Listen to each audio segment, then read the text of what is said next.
The Liberal Party is an exceptionally strange political movement. There's not a political party in Australia that in practice diametrically opposes everything it purports to stand for more than the Liberal Party. You take a look at their core beliefs set out on their website, and the first one, it reads, "We believe in the inalienable rights and freedoms of all peoples, and we work towards a lean government that minimises interference in our daily lives and maximises individual and private sector initiative." Tim Burton, next time you're making a dark remake of Willy Wonka, can you just call it ScoMo and the Cognitive Dissonance Factory? No, making cognitive dissonance this sweet is easier than getting your aides to make a curry you can pretend you cooked and posed in front of for Instagram. And there's only 2 ingredients. 1, what you say you stand for, and 2, what you actually do. Let's mix them together. This is how confusing it all is. It's in the very name. The Liberal Party. A party that, despite their name, claims to be conservative, but in reality is extremely liberal at taxing the shit out of you and spending more than it taxes. It's true. The Liberals are responsible for the highest taxing governments in modern Australian history. But then they go ahead and say this in their core beliefs. "We believe in government that nurtures and encourages its citizens through incentive, rather than putting limits on people through the punishing disincentives of burdensome taxes and the stifling structures of Labor's corporate state and bureaucratic red tape." Yeah, show the picture again. Ooh, not really in a place to criticise Labor over burdensome taxes, are you guys? You know how you treat Kim Jong-un's country being officially called the Democratic People's Republic of Korea? That's how you should treat any public proclamation by the Liberals about what they believe in. The only time you should trust that the Liberals and North Korean government are being sincere about what they believe in is when they express their love of huge stadiums full of people in cult-like worship of pedophile enablers. Not true, mate. We both publicly and proudly persecute our political enemies. The Liberals are always saying they're a broad church and have many differing views within their party. It's kind of true. But it's more that every single Liberal's brain is a broad church. It's a party of little broad churches. Take Dave Sharma. On his website, he claims to care about climate change, yet if he really cared about the world, the best thing he could do would be to put his career ambitions behind him and just punt his seat, because his government is one of the worst in the world on climate change. Come on, Dave. Surely you've got enough investments to fall back on. Just think of this election like a stock trade. Go to Sportsbet, put a bunch of money on Allegra Spender to win Wentworth, and then purposely f*** up your campaign. Imagine all the fun you'd have. Start talking about the need for BDS in Bellevue Hill and then start saying a bunch of homophobic shit. I don't know, announce a gay tax. If you don't want to get politically incorrect, just accurately represent your record on climate change. That'd be enough. Come on! You'd make a lot of money, Dave! Anyway, I think it's the next line in the Liberals' core beliefs that's truly perplexing. "We believe in those most basic freedoms of parliamentary democracy, the freedom of thought, worship, speech and association." I guess if there was an Australian imprisoned overseas under the threat of extradition to a country that hatched plans to assassinate him, all because he engaged in the most valuable and brave journalism of the past century, you'd have the entire Liberal Party up in arms. Too bad there's no example that black and white to test the Liberal Party's bona fides on freedom of speech. Oh well, we're just going to have to take them for their word.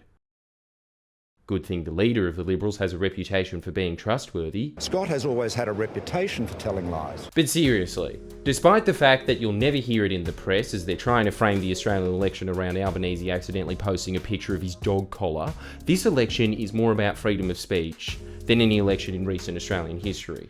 We have the federal government of Australia, ostensibly a sovereign nation, refusing to do so much as issue a strongly worded letter in response to an Australian citizen being tortured overseas by a foreign power, all because he embarrassed the government of that foreign power by exposing their crimes. How can the Liberals still claim to care about freedom of speech? I'm so sick of the qualifier, no matter what you think of, when it comes to Assange. Because honestly, if you don't think that man's a hero, you're wrong.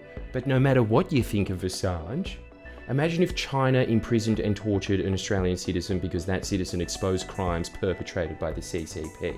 Would you expect a response from the Australian government? Well, too bad. Because the precedent Scott Morrison is setting with Assange is that foreign powers can do whatever they want to Australian citizens because Australia has a weak lazy, subservient, and unprincipled government that is primarily concerned with polling and virtue signalling over acting like a normal sovereign nation. But here's my offer to that subservient, lazy, and unprincipled government. Hi guys, I know you're watching this. Polls aren't looking flash, are they? What you guys need is a really good issue to chest beat on. Why not Assange? Scott, I'll put it in terms you'd understand. Why are you letting Albo get all the good headlines from this story? Albo wants Assange freed, and my bet is most Australians would too, so come on, Scott. Pick up the phone, call Biden. I know how much you hate taking calls, it's tiring, I know, but it's part of your job. Even if you can't be bothered to do it, just chest beat on it.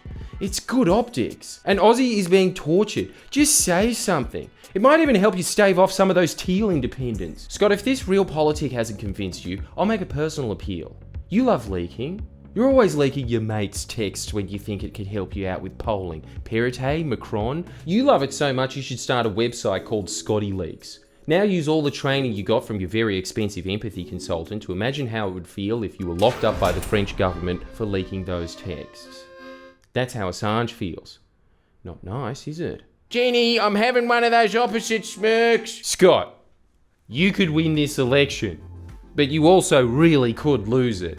And you strike me as a man who cares about his legacy. Now, if John Howard is remembered fondly for one thing, it's certainly not lying about the GST, it's banning guns. And I don't think that was that difficult or impressive, but neither should be freeing an Australian who hasn't committed any crimes, who is locked up by countries we're allied with. So come on, Scott, pick up the phone and do it. You will be remembered for that. This is all really just a pipe dream, though. What luck do we have of Scott Morrison helping out Assange when his own government is viciously pursuing domestic whistleblowers for the crime of embarrassing his mates? My friend David McBride is staring down 50 years in prison because as an army lawyer, he leaked details of war crimes to the ABC. He did this only out of desperation, after multiple internal complaints processes within the army went nowhere. In leaking those documents, he was attempting to uphold justice, to prevent the government from conducting a cover-up, scapegoating good soldiers and continuing to give medals to war criminals.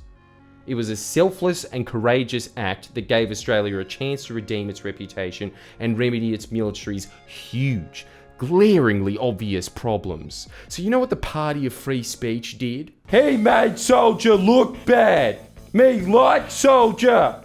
Can we kill him? I swear to God, half of the prosecution of David McBride is based off some weird Freudian thing within Dutton about having a hard-on for soldiers.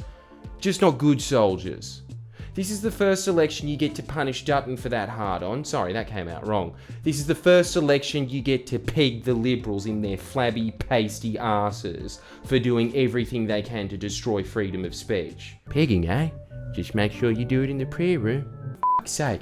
They're prosecuting David McBride because they think he's a risk to national security. What about our ex-Defence Minister Chris Pyne, who's been the subject of a serious investigation concerning what really are allegations about security breaches in Parliament House? Christopher Pyne, by the way, who as soon as he was legally allowed to became a lobbyist for defence contractors. Ooh, that's a big gun! He gets to make massive amounts of cash while your government does everything it can to ruin a veteran's life and throw him in jail. To be fair on Dutton, though, if he could throw Christopher Pyne in jail, I'm sure he would. And to be even fairer on the Liberal Party, maybe they do believe in freedom of speech, as long as that speech is, "Oh, look at this gun, it's so big. You should totally buy heaps of them. It'd look so hot on our soldiers." It would!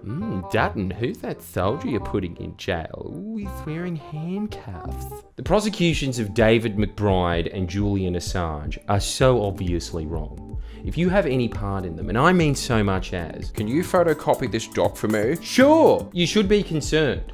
Because if there's any justice left in the West, one day we will be holding trials for all the lawyers, politicians and bureaucrats who were not only complicit in war crimes, but in torturing whistleblowers who exposed them. And the first step to achieving that is removing these sick people from public office. So you call up your local MP, you call up Scott Morrison, bombard them with emails, ask them, what are they doing about Julian Assange, David McBride, Bernard Collaery and other victims of political prosecutions? You tell them that if they don't do the right thing, they don't get your vote. But look, if you think these examples of ScoMo trampling on the principles of free speech are too lofty and you couldn't care less about war crimes and torture, how about this? Scott Morrison is attempting to stop you from posting that funny Keck meme online. That's the least base thing I've ever heard. Cringe. That's one of his promises this election. He's listened to a woman that's managed to rival Nicole Flint in being an unhinged psycho, Erin Molan.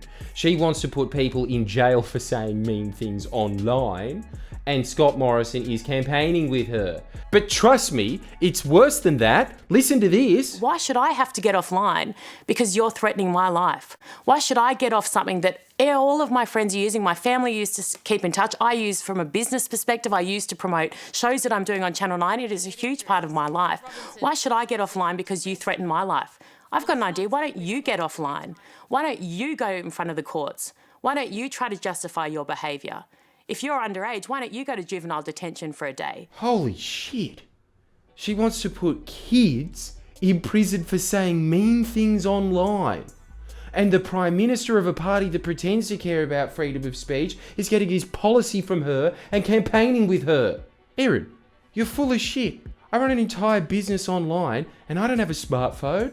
If you can't handle what I'm about to say, just get the f*** offline. You look suspiciously like that Jim Molan senator guy. We've seen how the coalition has already been weaponizing the law to prosecute people for public interest whistleblowing and genuine political criticism. From Dougal Saunders going after Charles Tim, to the AFP rating Tom the whistleblower, to the ex-Deputy Premier of New South Wales never doing anything wrong. Don't give the coalition any more power to silence you. Whether you like it or not, this election is about freedom of speech. If you like it and you want to save it, share this video and convince as many of your friends as possible to put the Liberals last this election.